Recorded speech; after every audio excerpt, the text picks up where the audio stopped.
And that's because the pig said to the wolf, I'm not going to take it anymore. And when a pig stands up to a wolf, you know that, hello, everyone. Great to great to have you on board. As we come to church chat, I've got Josiah with me, which is fantastic. Good to be here. And if you're joining us online, give us a shout out. We always love a good shout and a good out. So we played backyard cricket. Six and out. That's it. That's exactly what I meant. So great to have you on board, and great to be come to talk about the sermon and to help you revisit it. I mean, that's the reason why we do this, so you can, a couple of days after it's preached, you can again think about what God might have been saying to you, how it can be put into effect in your life, what kind of things you can do for it. So I'm glad that you've taken the time. I gather you are as well, to spend some time just listening to us re-engaged with the text. And one of my favourite sayings for Jesus that Jesus had is this text that we're exploring today. He had some good ones, but this one, I think I love it because of the seriousness of it. Yes. Like the depth of his words and how you apply them to your life is significant. Yes. I think it's a saying that you can never come to and go, oh yeah, and shrug it off. It's always going to pierce your heart and make you, what's the word? Delve deep. Yeah. You can never be, there's some things that Jesus says which are important, but you can sometimes brush them off pretty easy. Yep. But this one's not one that you can. It's going to linger. And because he is the theme that I gave you and I, because you preached it parallelly and I preached here, is the expectation. Yeah. And really, when it comes to following Jesus, this is the ballpark. This is what he wants from us. Yes. We talked about attitudes a couple of weeks ago, and that's fine.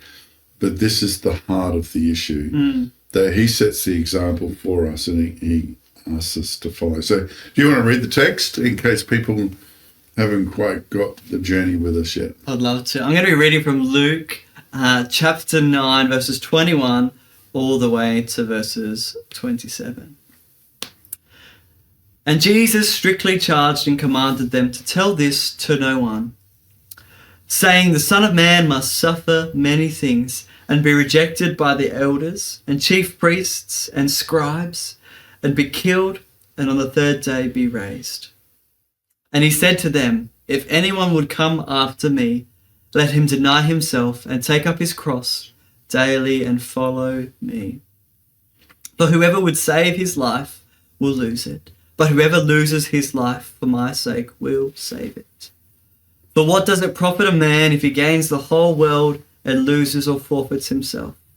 For whoever is ashamed of me and my words, of him will the Son of Man be ashamed when he comes in his glory and the glory of the Father and of the holy angels. But I tell you truly, there are some standing here who will not taste death until they see the kingdom of God. It's a beautiful passage, and when he says strictly tell them not to tell anything, he's talking about Peter's declaration that he's the Messiah. Yes. And so he's saying, don't tell anybody that I'm the Messiah. That's going to cause a whole lot of stuff that I don't need right now.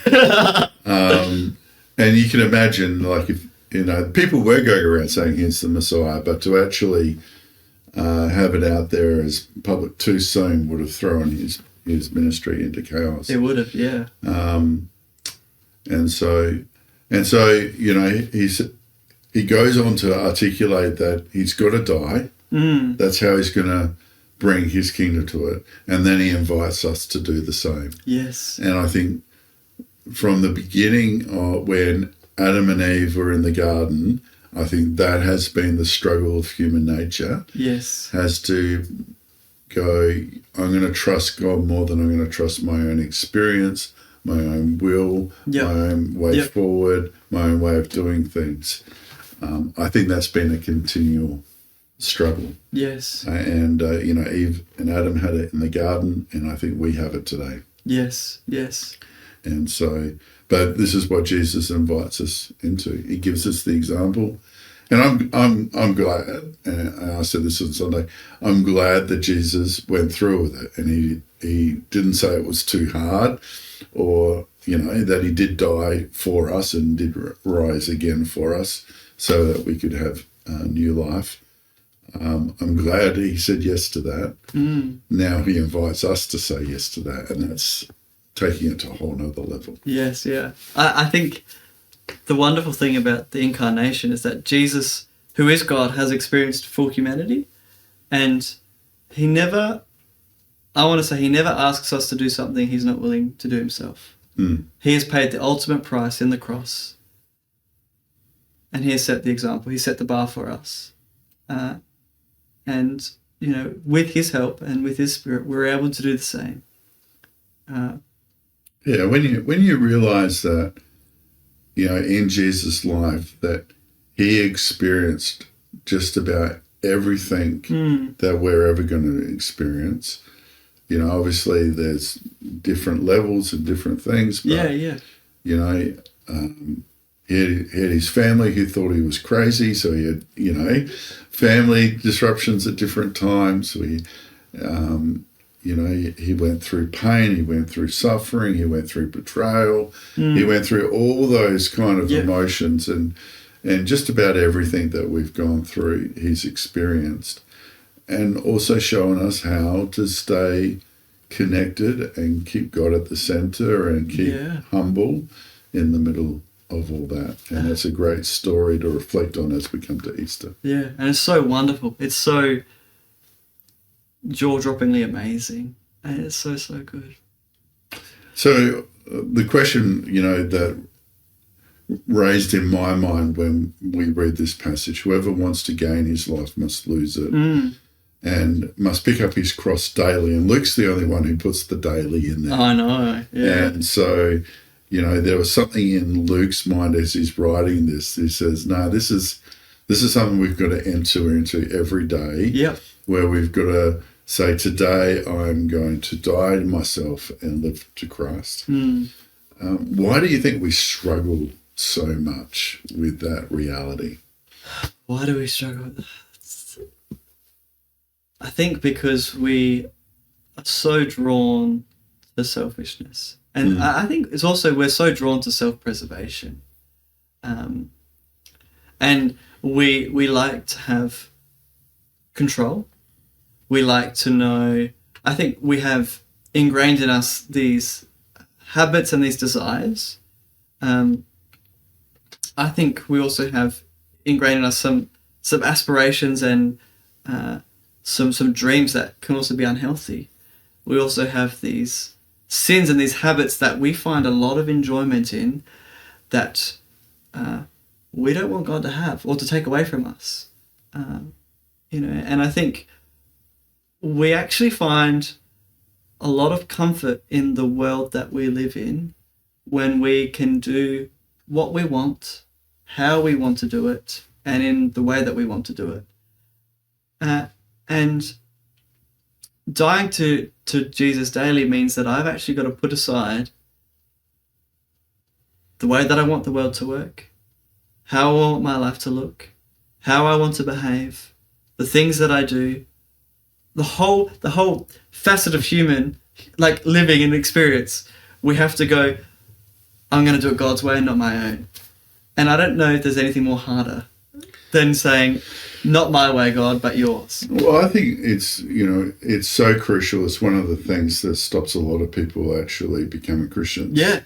Because the thought of actually surrendering their wants and desires to God is just too big a ask. Yeah. And that's why a lot of people have to get to the end of themselves and the end of their own ability before they're willing to make that decision. Yeah. They have to have tried everything and failed at everything before they get there, and then they go, okay, finally I'll give God a go and we'll do it God's way. And I don't know how many conversations I've had with people who I've said, are you ready now? Yeah. You know, has enough bad stuff happen. There's enough turmoil happen from your own choices and your own thinking that you're willing to give God's way a go now. Yeah, yeah. And there will still be some who will say no. Yep. You know, and I think a part of that is we struggle to trust that God's way is better. Mm. And some of that's through experience. I think some of it is, you know, maybe we've got something, and this is what I concentrated on myself. We've got something in our life that seems unmovable. We know it's not what God wants for us, or we know it offends God. You know, maybe it's a sin, maybe it's a lifestyle, maybe it's a choice, something, maybe it's a habit that we've grown up with, or something that we've got, and we don't know what we'll be like without it. Like who are we without this thing in our lives, and all those questions sort of raise, and we doubt whether, one, God can bring us out of that. Yes. That God is more powerful than that. Mm. And we doubt whether we'll actually be in a better place at the end of it than where we are now. Because as human beings, we have this innate desire, I think, to normalize our life so quickly. Yes. Yeah. You know, and so even the bad we can normalize. So if you've got a chronic illness, it's very easy to stop praying for healing, because you know, there'll be a voice inside of you that says, this is the way it's always going to be. Yeah. And it's never going to, because we've normalized it. Yes. And I've prayed once or twice for healing, and it hasn't happened. So therefore God doesn't heal, or God doesn't want to heal me, or maybe I'm the exception to the rule, and we normalize our pain and our condition. Yeah. Yeah. I wholeheartedly agree. I do think we get too easily, well, everyone deals with this, so, I'm just not even going to bother trying, you know?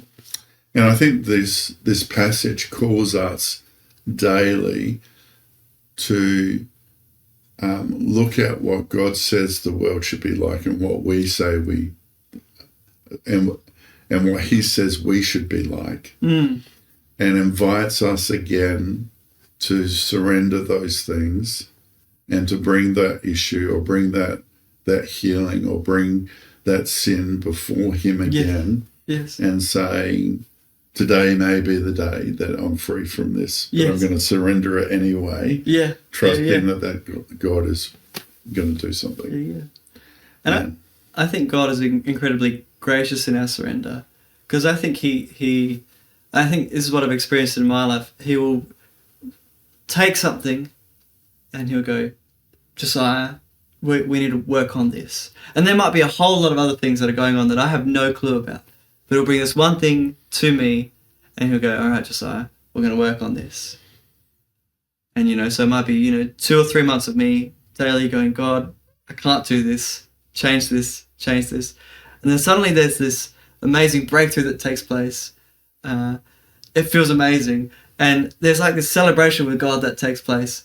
And then a few months later, it's, hey, Josiah, I've got this new thing for you to work through and to surrender to me. And I think it's wonderful that God takes it slow with us, that he's so gracious with us to be like, you know what? I know there's 1,000 things that we've got to go through, but we're just going to go one at a time. And I think for most people, right now, there is one thing that God is saying, I want to deal with. And they might have been traveling with this one thing for decades. Yeah.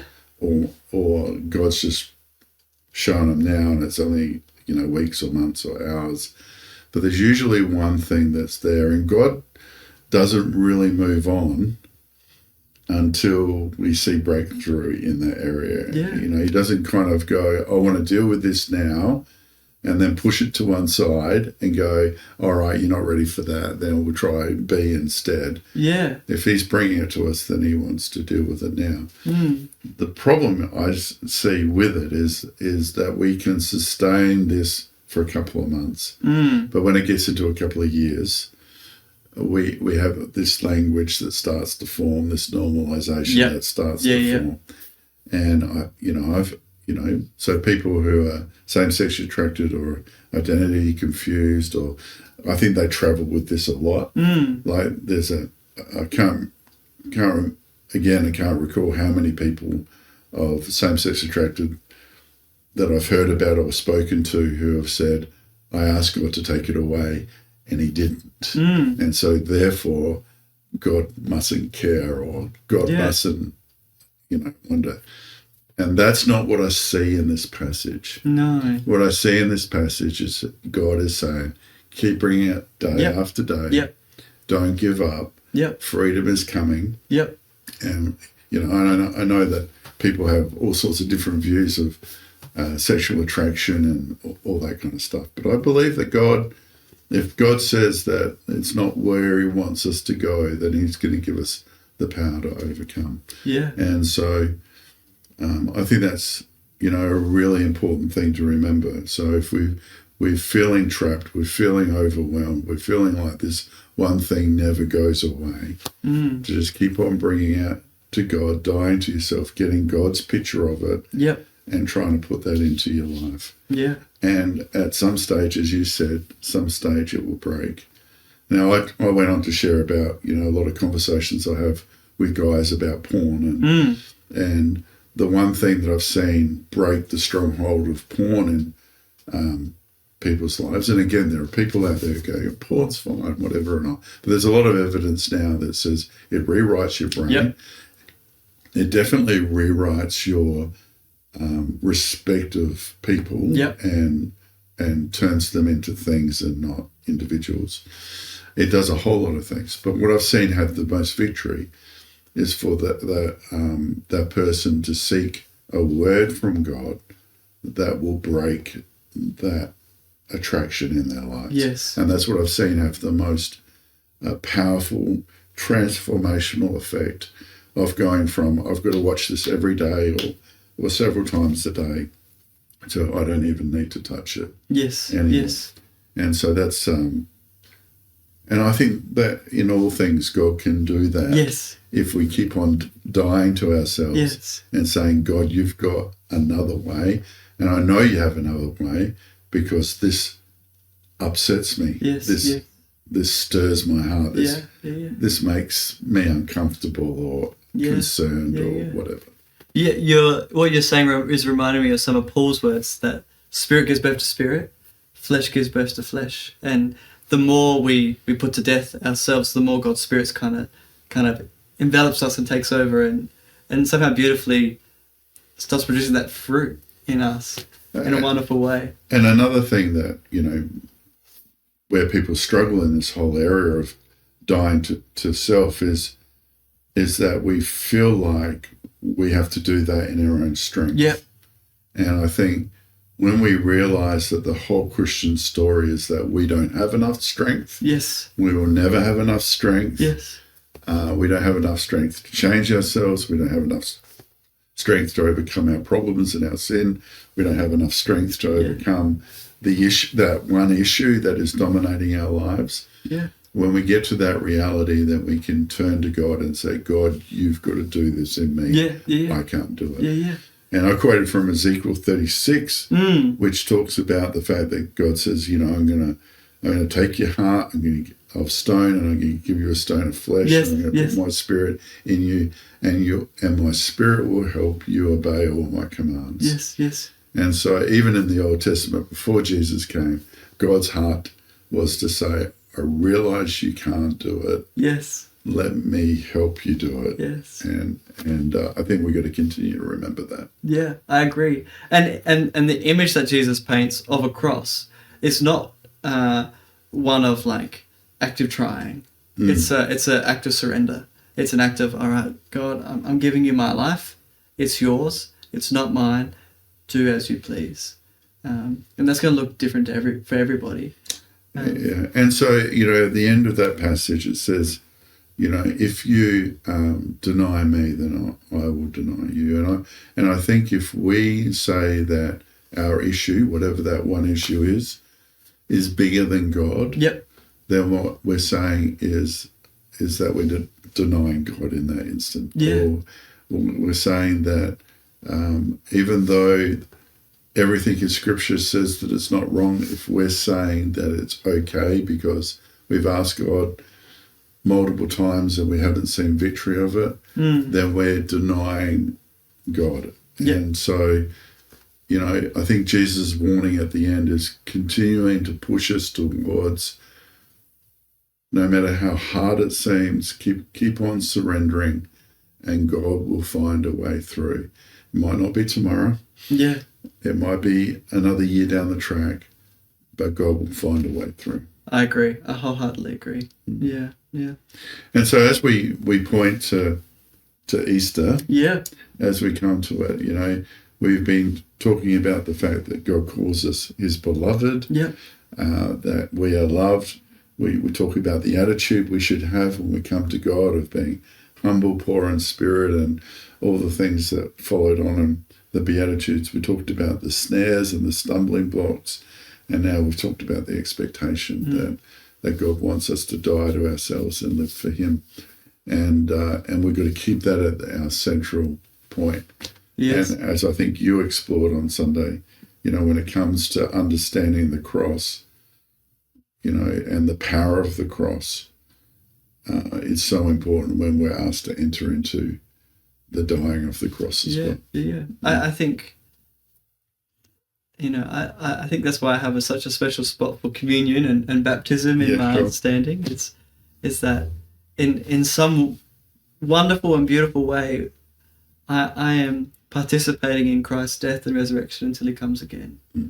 That somehow I am putting to death myself and going, there is nothing that I can do that is going to change God's perspective of me, because Christ has done everything. And I'm reminding myself through the waters of baptism or through eating the bread and the juice that Jesus has done everything for me, and I just get to put up my hands and go, Lord, my life is yours. Take it. And he will. And he will. Every single time.